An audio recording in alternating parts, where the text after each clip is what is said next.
Assalamualaikum warahmatullahi wabarakatuh. Perkenalkan, nama saya Romadisa Fitri dengan NIM 1122 10670.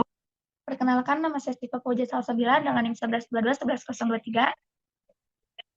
Di sini kami akan melakukan presentasi mengenai observasi yang telah kita lakukan di PT Utama Karya Niaga.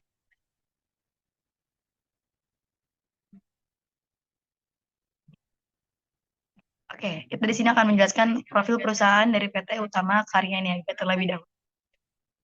Pada PT Utama Karya Niaga berdiri pada tahun 2009, beralokasi di Jalan Diponegoro nomor 26, 62 km 40 Tambun dengan nomor kode pos 17510 dengan nomor telepon 0822 100 29 11 8 Bekasi, Jawa Barat. Perusahaan ini memproduksi oli, industri lubricants, chemical, metal work, Wizol menyediakan pelumas formulasi terbaik untuk mendukung setiap pelanggan dan mencapai produktivitas tinggi, efisiensi biaya, dan peningkatan kualifikasi.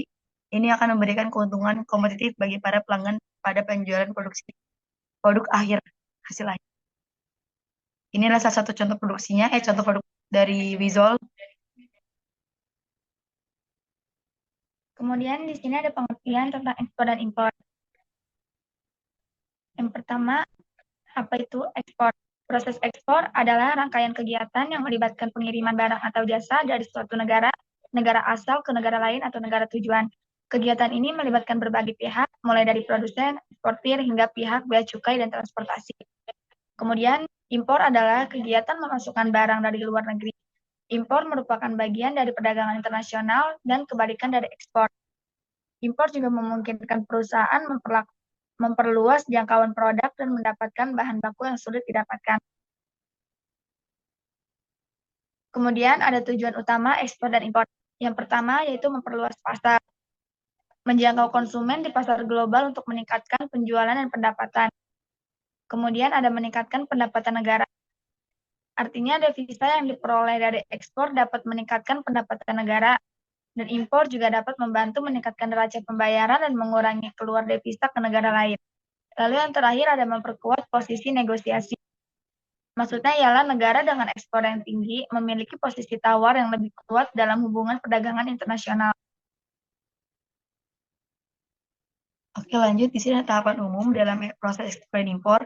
Dari mulai proses ekspor yaitu promosi komoditas yang akan diekspor, letter of inquiry yaitu surat permintaan komoditas dari importir kepada eksportir, overseat yaitu tanggapan eksportir atas letter of inquiry, order sheet yaitu surat pemesanan importir kepada eksportir, sales contract yaitu surat kontrak jual beli yang berisi persyaratan pembayaran, jumlah mutu, dan cara distribusi. Sales confirmation yaitu surat yang ditandatangani importir setelah setuju dengan sales contract. Pemberitahuan ekspor barang, PEB, pemesanan ruang kapal, pengiriman barang ke pelabuhan, pemeriksaan bea cukai. Kemudian ada mencari proses impor, yaitu ada mencari supplier, barang yang terpercaya, kesepakatan harga dengan supplier, pembukaan L atau C oleh importir, pembuatan dan pengisian dokumen, pemberitahuan impor barang atau PIB, pembayaran PNBP dan pajak ke bank devisa, penjaluran PIB, surat persetujuan pengeluaran barang SPPB, penerimaan dan penyerahan barang. Kemudian di sini ada peran penting ekspor dan impor. Ekspor dan impor memiliki peran penting dalam perdagangan internasional dan pertumbuhan ekonomi suatu negara. Ekspor memberikan stimulus bagi pertumbuhan ekonomi dengan membuka pasar baru untuk barang dan jasa produk dalam negeri. Sementara itu, impor memungkinkan akses ke barang dan bahan baku yang mungkin tidak tersedia secara lokal. Selanjutnya adalah dokumen yang diperlukan dalam proses impor. Proses impor melibatkan sejumlah dokumen penting yang berfungsi sebagai bukti transaksi, identitas barang, dan persyaratan lainnya. Dokumen-dokumen ini berisi informasi tentang barang pemasok, pembeli, atau transaksi yang dilakukan. Berikut dokumen impor yang dibutuhkan dari tahap awal, yaitu penerimaan. Ada data pertama yang kita bakalan lakukan, yaitu adanya PO atau Purchase Order. Dokumen yang digunakan untuk perusahaan importir untuk memberitahukan pesanan kepada pemasok di negara asal. PO dalam impor berisi informasi seperti spesifikasi produk, jumlah harga, syarat pengiriman, ketentuan pembayaran.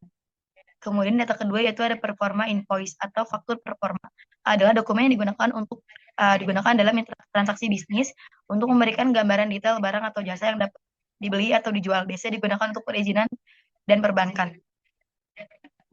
Kemudian ada tahap persiapan pengiriman. Yang pertama ada data pertamanya yaitu invoice atau pembelian. Kemudian ada bukti tertulis yang menunjukkan adanya transaksi antara penjual dan pembeli.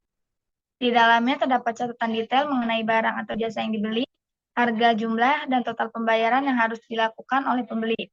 Kemudian data keduanya yaitu ada delivery note atau catatan pengiriman. Adalah dokumen yang berisi informasi terkait pengiriman barang dari supplier ke konsumen, termasuk dalam proses pengiriman barang impor. Kemudian yang ketiga, ada Bill of Lading atau BL, adalah dokumen resmi yang berisi perjanjian pengangkutan dan bukti penerimaan barang yang dikeluarkan oleh pihak pengangkut kepada pengirim.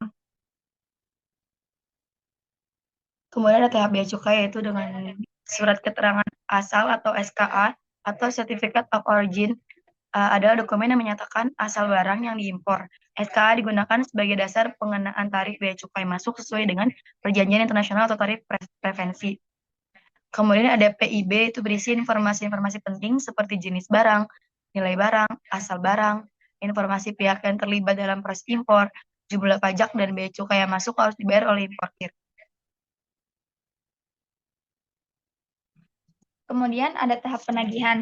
Data pertama yang kita butuhkan adalah penagihan impor, berarti metode penyelesaian di mana importir mempercayakan bank pengirimannya untuk menyerahkan dokumen komersial, bill of lading, faktur, dan lain-lain, dan dokumen keuangan seperti draft dan lain-lain kepada bank yang memerintahkan bank sebagai penagih untuk menagih pembayaran. Kemudian data keduanya yaitu draft bank atau wesel bank, adalah surat berharga yang dapat digunakan sebagai alat pembayaran dalam transaksi perdagangan internasional termasuk impor. Kemudian dokumen tambahannya yaitu dengan data pertamanya inspection certificate atau sertifikat pemeriksaan, yaitu dokumen yang menyatakan bahwa barang yang diimpor telah diperiksa dan memenuhi standar kualitas yang berlaku. Kemudian data yang kedua yaitu sertifikat asuransi, yaitu berisi dokumen yang menjamin barang selama pengiriman dan menjelaskan perlindungan yang diberikan perusahaan asuransi. Di sini ada contoh dokumen delivery order dari PT Utama Karya Niaga. Kayak gini ya contohnya. Oke. Mungkin sekian aja video yang presentasi yang bisa kami sampaikan. Semoga informasi yang telah kami sampaikan bermanfaat. Sekian. Terima kasih. Wassalamualaikum warahmatullahi wabarakatuh.